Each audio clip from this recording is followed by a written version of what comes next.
I wanted a watch, I couldn't afford the watch, and then that project got out of hand in the respect that then I wanted 10 different watches because I like 10 different elements of different watches, and couldn't settle. So I knew that I had the confidence to build my own, and have a go at making one watch for me, which I did. Then that got out of hand because I couldn't settle for a one-off dial.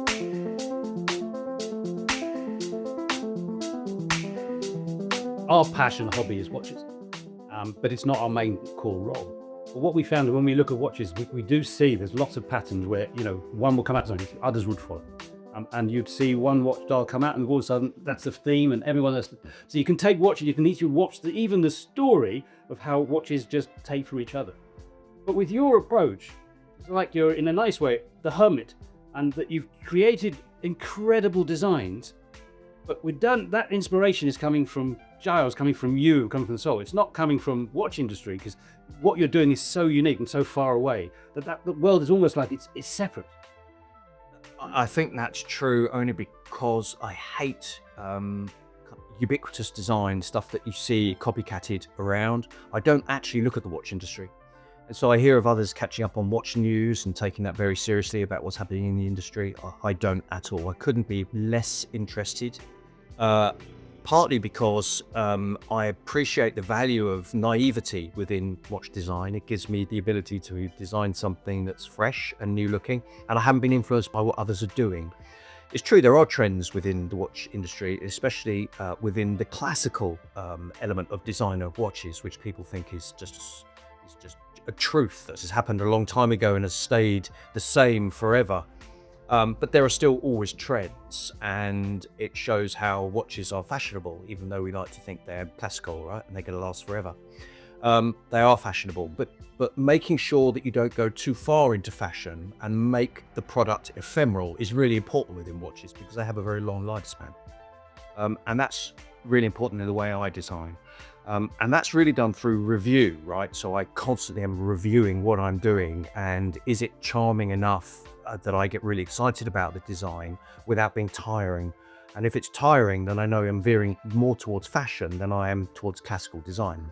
I like to think the first watch I started with, Signalman, is still just as relevant today as it was then. It's still a good looking watch, and that's because I needed to understand the classical language of watch design before I started any project. Otherwise, because I did graphic design before, there was a danger of making it a bit too like a diesel watch, okay? A bit too fashionable, maybe a fossil watch. Nothing wrong with that, but that's not what I wanted. I needed a watch that was going to be classical enough in its design to be able to stand up to time and keep going. Lighthouses became a really important point of that, because watch companies own a bit of geology. Many of them do. You're either in the air, you're on the ground, you're in the sea, you're under the sea, your Corum, you're on the sea, your Rolex, you're under the sea, whatever, right? There's a lot of dive watches and everything else. Like taking the coast, we'd made the coast our geography, and we were the only company to own the coast, right? There was nobody else doing coast. There was others that came afterwards, but the Lighthouse also represented our terrain, okay, which was the coast, which meant that we could do land and sea, and that lovely interface between the two, which is beaches and cliffs and all of that kind of stuff. So that's how Lighthouses came to be. And interestingly, the logo was never the beam of light logo, the bow tie. Yeah. That was because I put that on the power reserve because it was obvious to me to have that. And then people thought that was the logo. It wasn't, it was just a power reserve indicator. So then I adopted that as a logo kind of retroactively. Yeah, the sci-fi thing is really interesting, and I knew that it just wouldn't work within the watch brand, but I love designing sci-fi stuff. So really it was a case of how can I crowbar my love of sci-fi into Schofield, and that started with the Strange Lights watch, and riffing on that notion. It's a titanium case watch, the most sci-fi materials in common usage. And it was based on a poem that I really loved that wasn't sci-fi at all. It was from a beat writer, Richard Vortigern, and I absolutely loved that. And I needed to bring all these things together to start playing with sci-fi. And the only way to do that was by using UFOs of the 1950s classic shaped UFO, which shows on the window design behind you guys. And that became a bit of a thing because UFOs are cool, of that kind of ilk. And it meant that I could start to play with that more and more and be a bit more explicit about that. Especially when I did the Obscura, the watch I'm wearing today, which was really everything around sci-fi, because I felt with the Obscura, particularly, there were no constraints at all. I wasn't going to allow any notion of Schofield to influence the design. It was just a fresh watch for me, 100%. And I often say with this watch that if you gave me all the money in the world to buy any watch at any price point, I would still choose this watch. And it's because I designed it for me. And that's not arrogance, right? That's just confidence as being a designer, because I can design something for me that nothing else can get close to, because it's for me. And that's the Obscura. But the one thing that stood out when having a Schofield is it almost talks to you. It's you wear it and you find new things about it and you discover new things. And it's actually only wearing it the second week, I only realized that the light comes up. And then I think about a month later, I realized, oh, there's a hole in the back where the light comes.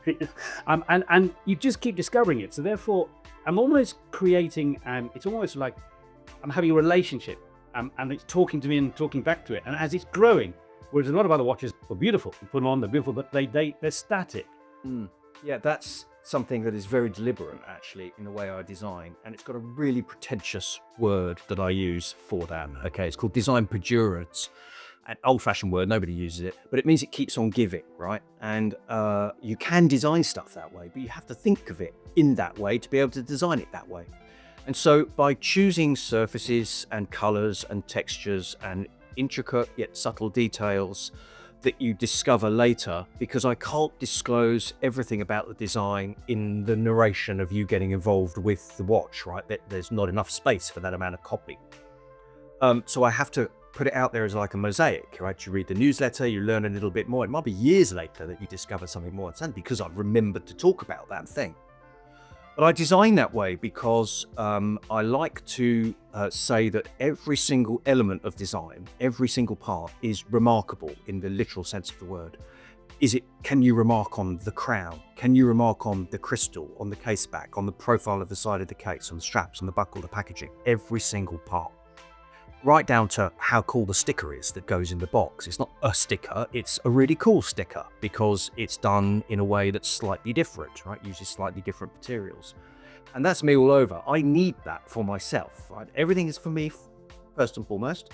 I'm just lucky that others like to buy the watches, right? And that's great. And they see that level of detail. But the point is it remarkable? And that's an overarching theme that runs throughout everything I do. You've got a lot of pieces that kind of happen organically, as in your supplier is no longer existent. You've got a set of dials that are blank. We'll make a series. Your German supplier doesn't give you the new models anymore. All right, we'll make a limited edition run. We're just doing 12.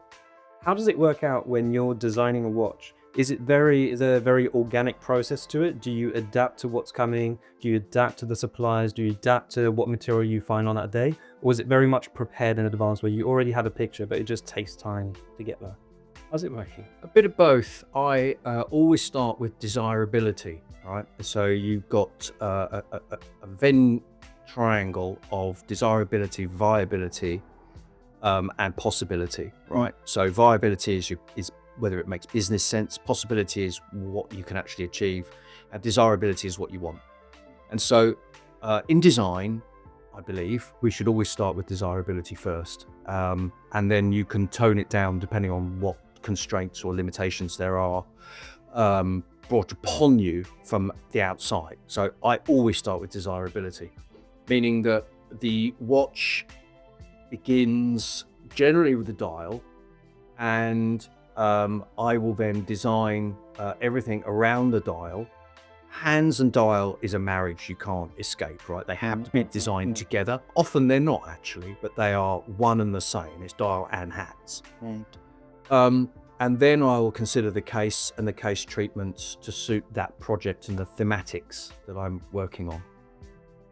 So, for example, the Strange Lights, the titanium case came later. The poem came first. A werewolf in his evil forest, he saw a Ferris wheel and cried, and green and red tears flowed down his furry cheeks, and he looked like a boat on the dark water type thing.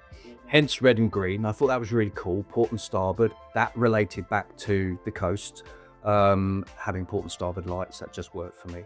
But it couldn't be just red or green. It had to be off red and off green because I didn't want primary colors. I don't like primary colors, so I played with that. No, you don't like the steels.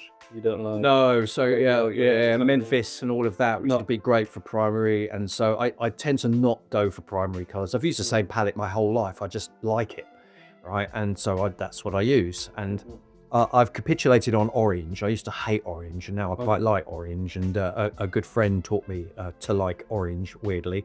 But that's the truth of it. My palette is generally very muddy.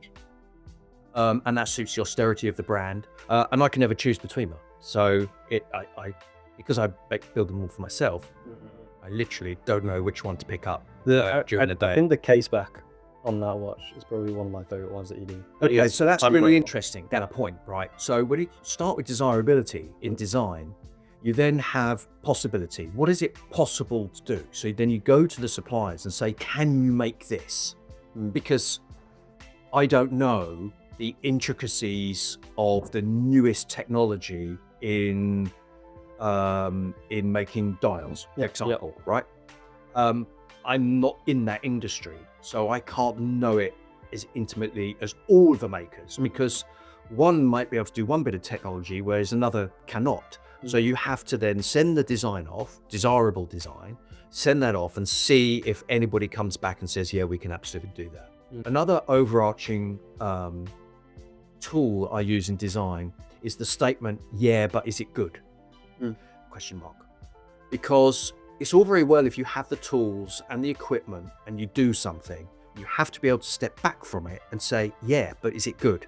I've done this piece of design, but yeah, but is it good? It may be sophisticated, it may be clever, you may have forced so much intelligence and thinking into it, but is it good? And that should be something that we question in design often, because there might be a new tool in Photoshop, right? So let's say it's drop shadow. Everybody's using drop shadow, but is it good? You know, and nearly always it's just not, right? And so that means just don't use it. You don't use it, the tool, because it's there. And that's also true of technology, okay? And trends in new technology. So 3D loom numerals. I was going to say, welcome to the new segment. Yeah, but is this good? What if the what in your ear? Are you like, well, it's great we figured this out, but is it good? What's good? So yeah, 3D printed. So green, yeah, can be good, yeah, but just because you use it, if it comes without the forethought and consideration, is it good? You know, that's what I question. There are brands that absolutely do it well, and there are so many that don't because they just want to use the technology, but they don't have the design chops to make it. Well, we've got, so in architecture, what we've got is a lot of the design process, especially on more modern buildings, is we're going to use parametric tools, which basically will try to find the best solution to an answer. And so you give it parameters and you say, right, I want my the structure to hold up the facade. It needs to use the least amount of steel. Great. And you make it do its thing, and then it looks something, and then people always assume, right, that's it, we've done it. But is it good? Yeah. Right? Just because your tool is there and just because it's the last thing, does that make it a better design than it was with, 2% less steel, and it's better design and it captures the light better and it creates more interesting openings when you go through? It's and I think it's a very powerful tool for a reassessment of actually, is it right? And for me, I have to avoid asking other people because it's incredibly subjective, and as I said, Schofield's a filter, so I don't seek advice. I'm too long in the tooth in this game now to worry about that, and have the confidence that if I can assess it justly, then ultimately it will be good. Otherwise it wouldn't have been pushed through so many stages in order to get it made. Walking here and looking around, you really see all the other stuff that you do apart from your watches. I mean, you've done a lot. Even you had the thing where you made like the coffee, and then you made nice, and then you made a light that looked like kind of like in a UFO. And where do you get these kind of ideas to manufacture all these things? There is no idea other than a fleeting desire to have it again just my way. So the only way I can justify that is by commercializing the product, right? So I make it and then I'm like, I really should try and make some money off this. And so I'll build it into Schofield. It's as simple as that. So yeah, I do play with a lot of other extra bits and pieces, but they have to be remarkable in their own right. Oh, the pen's an interesting one to talk about. as it's here in front of me. And this pen is my second pen that's come to market, though probably about the 50th pen that I've designed.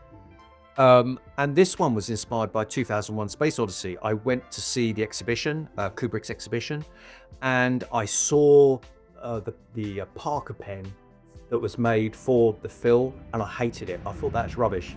Whereas the cutlery is really cool, but the cutlery already existed, and I've got the cutlery already. So this is my 2001 cutlery for special dinners, you know, pretty cool. And I thought, well, what would Kubrick want by way of a pen if he asked for a pen to be made for the film? So it was to be used as a prop in the film, so not a homage to the film. And that's where this piece of design came from. And I could talk about this for hours and hours, the pen and why it looks the way it does. But that's because I like a nice pen. And I used to be a fountain pen guy, and then this one I made into a rollable or a fine tip, and now I don't use fountain pens anymore because of the nanosecond that I don't have to orientate. Oh, this way is fountain pen. But I don't have to orientate the position of that, and that makes all the difference when scribbling a quick note. You make too much stuff, you don't even Yeah. I know, right? Yeah. So, and long may it continue. This is super fun, right? Whether it's a cap, this isn't merch. This was an enormous project that took me 6 months to make a cap that was akin to a Japanese cap that I had and made for me from scratch, from fabric to curvature to length of peep to buckle at the back, everything made specifically to my exact specification, rather than just getting merch and then putting your logo on it. What are the plans? If you have, is there anything up and coming? Yeah, I get comments when I flippantly said I can retire. I can't retire, but if I flippantly said I could retire after the Obscura, because right, that was all me and that's everything, that's not quite how I work. I have absolutely no shortage of ideas ever on anything, right? I mean, ideas is not the issue. I'm going to tell you this, nobody knows this yet, but I'm so excited about it. The wordage is not my idea. It's a customer who's a very good friend. Many people know him on Instagram as Lotsy. He's a big Schofield collector, has been with me for years. And he said, what about a watch called Strange Times? And that really got me. And I thought, oh, that is cool. It's part of the Strange series, that works. Strange Times. The times we live in are berserk, right? And I want to do something that's beautiful that represents that, okay? It's not going to be a big fat blob devouring the world type thing. That doesn't work. I tried it actually. Really looks rubbish. Having some kind of creature on the dial doesn't work at all, though I like the idea of that. But something beautiful, and that's the project I'm working on at the moment. I'm pushing that out to see whether I can make Strange Times work. And thanks again for having us. It was really amazing. I'm sure we can do so many things we can talk about. I mean, we haven't even come to the wash boxes, so we would love to come back and do that. It would be but yeah, if you'd like to see another episode, do let us know in the comments. And don't forget to like, subscribe, and go check him out as well, because really awesome stuff in there. Thanks a lot again. Yes, sir. Thank you. Thank you.